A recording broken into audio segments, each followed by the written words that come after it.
You're listening to the podcast Coffee with Mike and Julie, Libertarians Talk Psychology. This is current commentary from an MBA businessman and a PhD psychologist. Look what they done to my song, Ma. Today I want to comment on Dave Smith's episode of Part of the Problem. He makes a point that I really agree with. I'm going to play two excerpts from that podcast. One of them is specifically about the atomic bomb, and the other one is about the United States using World War II to justify its aggressive behavior, the U.S. aggressive behavior in all the wars since World War II. So I'm going to play the first clip. It's an excerpt from a Tucker Carlson, Joe Rogan interview, and I'm going to be defensive. They mentioned the atom bomb. I'm going to end up being defensive about the atom bomb business, and I'll tell you about it when I do. So here is Tucker Carlson and Joe Rogan. By the way, that people on my side, I'll just admit it, on the right, have spent the last 80 years defending dropping nuclear weapons on civilians. Like, are you joking? Right. That's just like prima facie evil. Yeah. If you can't, if we hadn't done that, then this, that, the other thing, that was actually a great savings. Like, no, it's wrong to drop nuclear weapons on people. And if you find yourself arguing that it's a good thing to drop nuclear weapons on people, then you are evil. Like, it's not a tough one, right? It's not a hard call for you. It's not a hard call for me. So with that in mind, like, why would you want nuclear weapons? It's like just a mindless, childish sort of intellectual exercise to justify, like, oh no, it's really good because someone else will get it. How about no? How about like spending all of your effort to prevent this from happening? Okay, so I want to get defensive about that. I know it's easy for all of us to say the atom bombs on Japan was an evil thing. It killed all those innocent civilians. But it always bothers me that people don't take it into context. By the way, I am totally against World War II. I think it could have been avoided, could have been negotiated. There were lots of points in the processing before World War II where they could have avoided the whole thing. It ended up being the worst disaster in world history. So I'm very much against that. But once you're into a fix like that, like we were in toward the end of World War II, it's hard to get out of it. It's not so easy to get out of it. And especially in hindsight, it's easy to say how we were evil to drop bombs on innocent people. So let me go through some of the Wikipedia facts about the bomb. The Japanese deaths from the atom bombs, from the two atom bombs, it looks like about 350,000 people died in the short term and in the long term from those bombs. So that's the bad news, 350,000 people. Mostly civilians? I'm assuming it's mostly civilians. The question is, why didn't they choose a military target? But anyway. Well, so let's talk about that.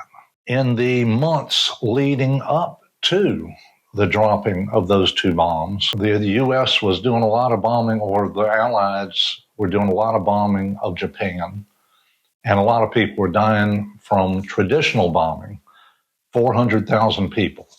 So 350,000 died in the atom bombs. In the months leading up to that, 400,000 died. And those were a bunch of civilians too. From just regular bombs. From just regular bombing. So keep in mind that if the atom bomb hadn't stopped the war, that there was going to be several months more of traditional bombing that they were going to do. In order to end the war, because the Japanese were not agreeing to unconditional surrender. Yeah. By the way, in those months leading up to the atom bombs being dropped, just in the month of March 1945, 100,000 Japanese were killed in a bombing campaign that the Allies did. So it was a horrible disaster. It was a horrible slaughter. Horrible slaughter. Well, apparently there were Americans being killed too, but wasn't it everyone's consensus that Japan was defeated? Yes, it was clear to everybody that the war was ending. Germany had already surrendered. It was clear Japan had to surrender, but Japan intended to fight it out. And so let's talk about those Americans dying. In the months leading up to that one point in time where the bombs dropped, 55,000 Americans died in the war. And keep in mind, if the bombs hadn't been dropped, more Americans would have had to die. So we got 400,000 Japanese dying with the bombs and 55,000 Americans dying. It isn't as if there were no American deaths and there weren't going to be more American deaths. And then there's one more argument that I think is a pretty powerful argument that I heard on YouTube, that we had worldwide starvation and famine because of World War II. Oh, wow. So because of World War II, things had gotten so bad with the farming world and the transportation world that people were starving and dying left and right. It's kind of... Just because the war was being extended. But the bombs being dropped stopped all of that almost immediately. The atomic bomb. The atomic bombs being dropped stopped worldwide famine and starvation almost immediately. But if the war had continued, that would have continued.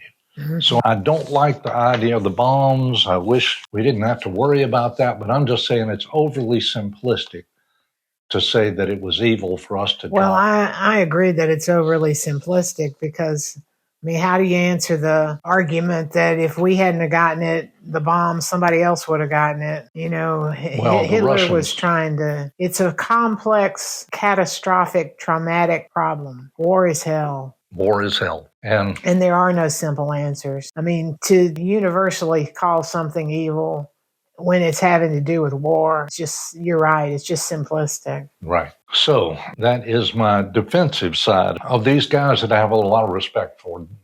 Dave Smith, Tucker Carlson, Joe Rogan, all those guys I have tremendous respect for. I just don't agree. I just think they were speaking off the cuff about the atom bomb because it's easy to do. Yeah. When you hear the vets talk about it, they're aware of the catastrophic harm done, but, you know, they all have a reasoned approach to it, is like it was necessary. Yeah. I have no idea. I'm with you totally on the idea of like every effort to negotiate peace needs to happen. Every single effort and dollar and time and minute for negotiated peace needs to have high priority before you start killing people. And if you're just going to look at that one instant in history where Japan was negotiating with the United States in order to surrender, I do think Japan was sincere in wanting to negotiate a surrender. And the United States was saying, okay, surrender today. Don't get into these long, while we're still fighting out in the Pacific, and while we're still bombing your population, you want to prolong the negotiations. No, you need to make it end right now. I understand both sides of the argument, really, but I understand the argument to go ahead and drop the bombs, too. Yeah, I don't know what to say about that. Yeah. So anyway, I've been wanting to do that for a long time because it always seemed a little too easy to criticize the atom bomb. But the point of this whole podcast from Dave Smith is to talk about the justification that the United States has for being a world aggressive power. And he makes the point that World War II was really the thing, and that you can't criticize World War II. You can't criticize certain things about World War II because that would take away the argument that the U.S. has for being able to justify these wars that don't amount to anything, that don't accomplish anything, can't get past that. So that does seem to be the case, is that we'll go to war over nothing.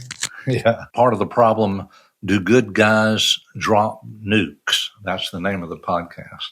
Okay, here it is. Everyone freaking out still tells you something. Because if you were to deny the Armenian genocide, or to deny Stalin's genocide in Ukraine, or to deny Mao Zedong's genocide, it just doesn't have that same reaction. It just doesn't. Now, you'd be wrong to deny any of them. All of these genocides happened. But there's a reason why only one of them leads to this freak out. Do you get the point that I'm making? And so, and what is the reason? It's the same reason that that Tucker Carlson is getting people freaking out on him for saying it was evil to drop nukes on cities. What it really is that you're not allowed to question the narrative around World War II, because that's the origin story of the American empire. And that is the story that allows us to claim to be moral enough that we get to be the world empire. We kind of get to do this because we're the ones who beat the Nazis and we're the ones who saved the world from themselves. And the truth is that the real story is so much darker than that. You know? Okay. Well, that just makes me want to hear the real story is so much darker than that, which is what you're talking about today. Well, he goes into all the things that we ignore. Hitler is bad, but no one talks about our allies. They were oppressive. Oh, yeah. And we don't talk about all that stuff. And then we don't talk about all the wars that we've had since then where we didn't accomplish a damn thing except kill millions of people. Well, it's just the age-old saying, power corrupts. The people on top are going to do what they want to do, and they're going to rationalize it. Yeah. Everybody that's on top is going to do that. But I do think he's onto something there where he says some things are okay to ignore and some things the population goes, some things it's okay to say, yeah, Stalin was a bad guy. No one gets excited about that. But they are accepting of that. But Hitler is the worst thing ever. There's something to his argument. I don't think he really detailed it real well about how these World War II arguments justify U.S. strategies. But I think it's interesting. I think there's something to that. So that's really what I'm bringing to the table today is all these wars. Well, you're talking about all the non-declared wars that the United States has been in, fighting for freedom around the world, that the military-industrial complex has some way. I mean, we just sent money. We just sent a bill through Congress. The majority of Americans do not want to fund Ukraine anymore. They want an end to that war. Apparently, according to reports, 600,000 Ukrainians have died, and they're not going to win it. They're not going to win it. And the military-industrial complex, and Russell Brand talks all about this, they sabotaged peace talks, the military-industrial complex. Oh, yeah, they did. And they're sabotaging, by sending more money to Ukraine, they're funding a proxy war with Russia that is just ridiculously stupid. Yeah. And has nothing to commend it, nothing. But it continues to happen. So what we're seeing now, and of course you and I were brain dead, raising a family, working, paying the bills, through all this stuff. Yeah, only now do we have the luxury of time to question all this stuff. It's like, oh my God, all this shit's been happening. Well, of course, Dave Smith is a harbinger. I mean, he points the finger. The emperor has no clothes. He points the finger very well about the war business. But I'm going to take this opportunity, especially since I have a few minutes left to talk about it. I've been watching this show, Marco Polo. And in the show Marco Polo, they bring up the dilemma that the Kublai Khan had with the Catholic Church. Back in the day, the Catholic Church apparently had a huge army, and a lot of the Catholic Church goal was to bring Christianity to the whole world. I would say it differently, to make everybody else Catholics. To make everybody Catholic. Kublai Khan, the Mongols had a philosophy that you can have any religion you want to. But we are warriors and we like to conquer everybody and we intend to conquer the world. So you had the Catholic Church who wanted to convert the world, and you had the Mongols who wanted to defeat the whole world. And there was that dilemma going on between these two peoples. Not much happened there. But my point is, that seems to happen a lot. We have Germany, who looked like they were trying to defeat the world. We had communism, where communism outright stated that they intended to convert the whole world into communism because they were convinced that was so much better than everything else. And you have the United States. We keep trying to spread democracy. We keep trying to convert them to our religion, our political religion. So you have all it. It seems to be a common human dilemma. You get a powerful group of people, and they decide, well, I think the whole world needs to be this way. In fact, we're willing to kill people in order for the world to be this way. Yeah, you seem surprised. That's male-male competition and territorial aggression. I mean, the animal kingdom is made up of that. It's all territorial aggression. It doesn't matter if you tag it to an idea of like we're superior or not. It's just a justification for territorial aggression. Okay, so what's the idea behind territorial aggression? Male-male competition. But what's the idea behind that? Superiority, reproductive success. Let me just spell it out. Male-male competition is, Darwin noticed it. Males fight over territory for the motivation of reproductive success. And they continue to do it to this day. It's the basis for sporting entertainment. All these men that are yelling for these teams, that's just a sublimation of male-male competition. So if you're right about that, then Genghis Khan was really the closest to having totally straight, because he believed in having as many children as he could by as many women as he could. Yeah. At one point, I think I've heard this statistic. A third of the world was related to Genghis Khan. Yeah, that's pure male-male competition. And well, he had it straight. Well, that's because his conscious and his unconscious was really close together. Yeah.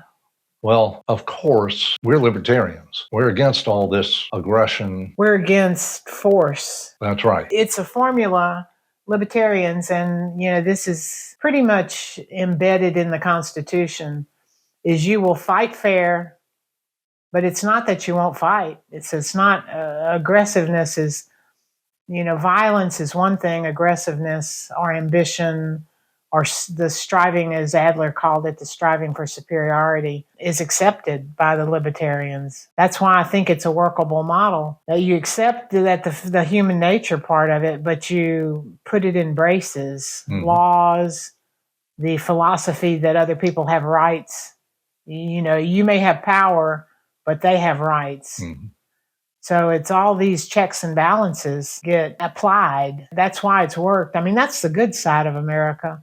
Until recently, we're in a moral crisis now where the legal system is broken down and it's being weaponized politically.